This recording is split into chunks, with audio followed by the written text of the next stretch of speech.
नमस्ते सबैजनालाई।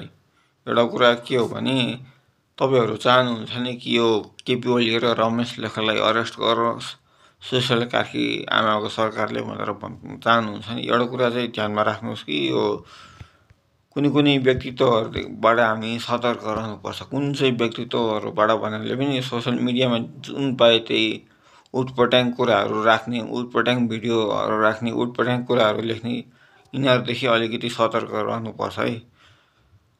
अब एउटा कुरा के हो भने सुशीला कार्की आमाले दुई पटक भए पनि आफ्नो कर्मचारीहरुलाई, आफ्नो यो सरकारी कर्मचारीहरुलाई अनि यो सुरक्षाको प्रमुखहरुलाई निष्पक्ष रूपमा छानबिन गर्न, दबावविहीन रूपमा छानबिन गर्न र निडरताको साथ छानबिन गर्नको लागि दुई पटक भए पनि आग्रह गरिसक्नु भएको छ यो कुरा।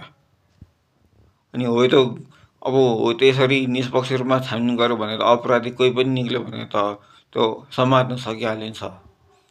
मैले यो कुरा जानकारी कहाँबाट प्राप्त गरेको हो भने यो जानकारी चाहिँ मैले न्यूज रिपोर्टिङहरुबाट जानकारी गरेको हो। त्यो टिभी न्यूजहरुबाट हो।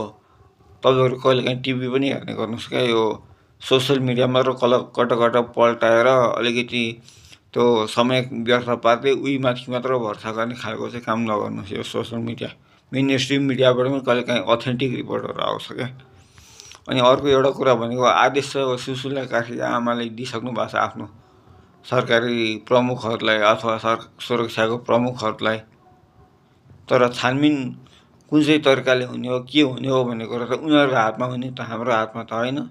त्यही भएर हामीले पनि थाहा नभए पनि चुप लागेर बस्नु पर्छ जस्तो लाग्छ हामीलाई। किनभने अब अहिलेको समय कस्तो छ भने यो इन्फ्लुएन्सरहरुले एउटा भाष्य निर्माण के गरिरहेछ भने यो सुरुवातमा चाहिँ अब काण्ड घट्यो तर काण्डको छानबिनै भएन र हो यो कुरा गर्दा गर्दै हो यो कुराबाट सुरुवात हुँदै यत्रो खेदो खनेर अनि सरकारले ढाल्यो। तर जब अब अहिले नयाँ सरकार आइराछ तब नयाँ सरकारमा त अब आशा र भरोसा र सकारात्मक कामहरु हुनु पर्यो नि त। अनि सकारात्मक कामहरु त अब हेर्नुको सट्टा एकैचोटी अब त्यो पहिलाको जस्तो त्यो काण्डको छानबिनको कुरा नगरिकन छानबिनको 3 महिना बाँकी हुँदा पनि 2 महिना भित्र नबित्दै एकैचोटी त्यो छानबिन भएन भन्दै खेदो खनिरहेछ। यो कुरा चाहिँ ठिक हैन यो कुरा। त्यही भएर भन्दैछु यस खाली व्यक्तित्वहरुबाट सतर्कता चाहिँ अपनाउनु पर्छ है। हो त्यही भएर भन्नु खोजे हो। अहिले पहिला छानबिनको कुरा हुने गर्छ, अहिले छानबिनको कुरै छैन भड्काउँदैमा सोशल मिडियाको यो साइबर सेनाहरुले। अब एउटा कुरा के हो भने हामीले आफ्नो जीवनमा अगाडि बढ्नुस् तपाईहरु पनि र अहिले त नयाँ सरकारमा त अब नयाँ सरकारले सकारात्मक काम के गरिरहेछ भनेर त हेर्नुपर्ने अवस्था हो नि त यो। किनभने आशा र भरोसा छ। त्यही भएर सकारात्मक कामहरु चाहिँ हेर्दै गर्नुस् क्या।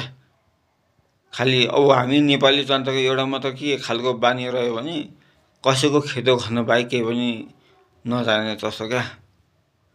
कसैको खेदो खनेर एकपटक उखाडिसके पछाडि अर्कोपटक त अब नयाँ भरोसा हो, नयाँ आश जाग्नु पर्ने हो त्यो गर्नको सट्टा एकैचोटी खाली खेदो खन्न मात्र जानेछ। अनि त्यही खेदो खन्नेहरुको पछि हामी लागिरहेका छौं। यो एकदमै संवेदनशील बानी व्यवहार हो क्या यो चाहिँ हामीहरुको। खाली नकारात्मकता बाहेक केही पनि नजान्ने, कसैको खेदो खन्न बाहेक केही पनि नजान्ने जस्तो। त्यस्तो चाहिँ हुनु भएन है। यो कुरा ध्यानमा राख्नुस् न। आजको लागि यति नै हो। धन्यवाद छ है।